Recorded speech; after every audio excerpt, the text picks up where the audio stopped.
માંગરોળની પાવન ધરતી ઉપર હું આવી ગયો છું અને અત્યારે રવારી નીકળવાની તૈયારી છે. તો આજે રવારી તમને બતાવવાનો છું અને આજે જે હોલી, તો એડવાન્સમાં હેપી હોલી. ભાઈ આપણે આ જે રથની યાત્રા નીકળે છે એ કેટલા વર્ષથી નીકળે છે? આ લાલજી મહારાજની શોભાયાત્રા છે અને આ ધૂળેટીના પવિત્ર દિવસે નીકળે છે અને બહુ ઝાઝા સમયથી, એટલે આશરે 200 વર્ષ જૂની આ શોભાયાત્રા નીકળે છે. 200 વર્ષ જૂની શોભાયાત્રા નીકળે છે અને વર્ષમાં એક જ દિવસ ભગવાન લાલજી મહારાજ માંગરોળની પ્રદક્ષિણા કરવા માટે નીકળે છે. માંગરોળની પ્રદક્ષિણા શોભાયાત્રા મિત્રો નીકળી રહી છે અને તમે જોઈ શકો છો બંદોબસ્ત કેટલો છે અને રથ પર સરસ મજાનો ડેકોરેશન રાખ્યું છે. મજા કેવું લાગે છે તમને? બસ આનંદ છે. આજે અમારા ભગવાન શ્રી લાલજી મહારાજ અમની રથયાત્રા નીકળી છે. પ્રસંગે ધૂળેટીના અવસરે હર વર્ષ હોળી પછી ધૂળેટી તહેવાર, એટલે ધૂળેટીના દિવસે અમારા ભગવાન શ્રી રાજાધિરાજ દ્વારકાધીશ સ્વરૂપ લાલજી મહારાજ આપણે માંગરોળની બજારમાં આજે રથયાત્રા નીકળી છે. પાલકી સ્વરૂપમાં બ્રાહ્મણો, સાધુ, સંતો, મહંતો લોકો દ્વારા અલગ અલગ ભજન, અલગ અલગ સંગીત, અલગ અલગ નૃત્યથી શોભાવિત કરી છે. અત્યારે ભગવાન આપણી વચ્ચે નીકળી રહ્યા છે. અમારે બધાનો આનંદ.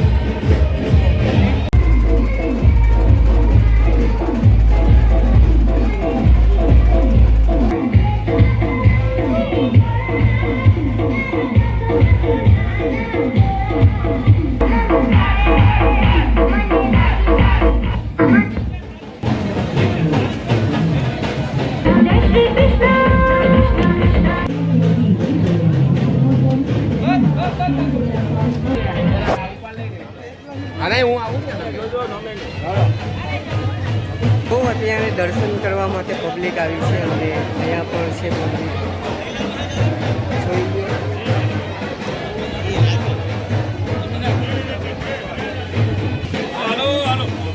અત્યારે દર્શન કરી રહ્યા છે, તમે જોઈ શકો છો મિત્રો.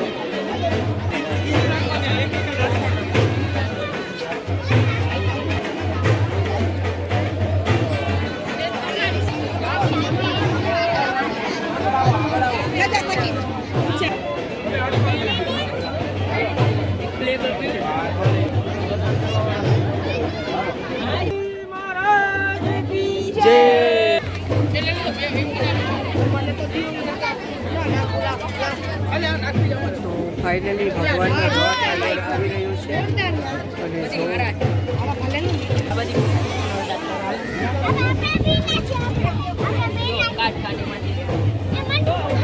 રથ આવી રહ્યો છે મિત્રો, ધીરે ધીરે કરી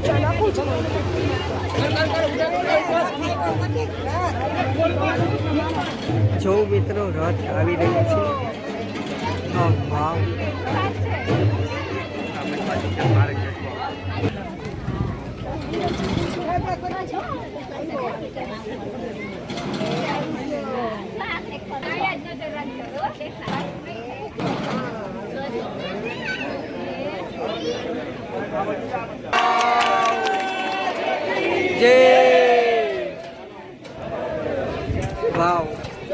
વાહ ભાઈ વાહ.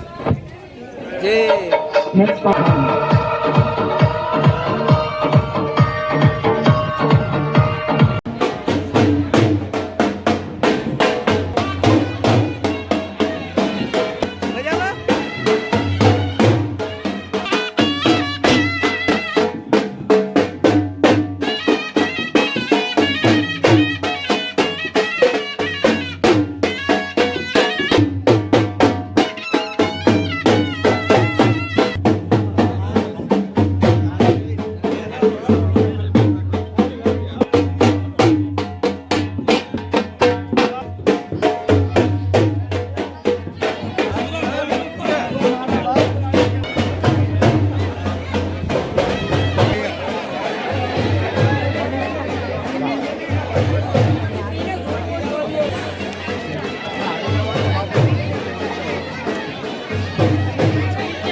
જ્યુસ પણ મળી રહ્યું છે કેમ છો મજામાં જ્યુસ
શોભાયાત્રાનું સમાપન આપણા સૌના આદરણીય શ્રી લીનેશભાઈ સોમૈયા માનનીય ભારતીય જનતા પાર્ટી પુષ્પહાર કરીને કરશે.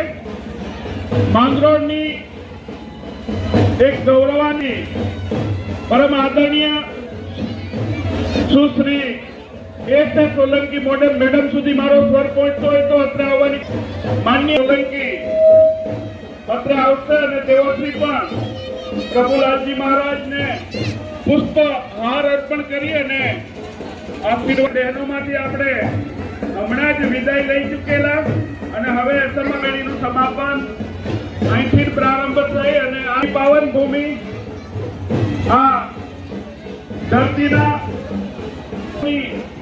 સર્વોચ્ચ બિંદુએ આ ઉજવણી અને આ ઉજવણીનો ચોક એટલે લાલજી મહારાજ મંદિરનો ચોક અહીં ગણપતિ બિરાજે છે, અહીં હોળીનો ઉત્સવ ઉજવાય છે.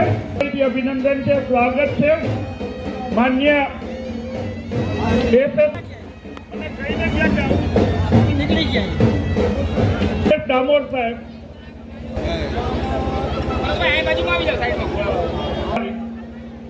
જીકે રબારી ગૌરક્ષા લાલજી મહારાજ નો હોય પણ આપણે હાટકેશ્વર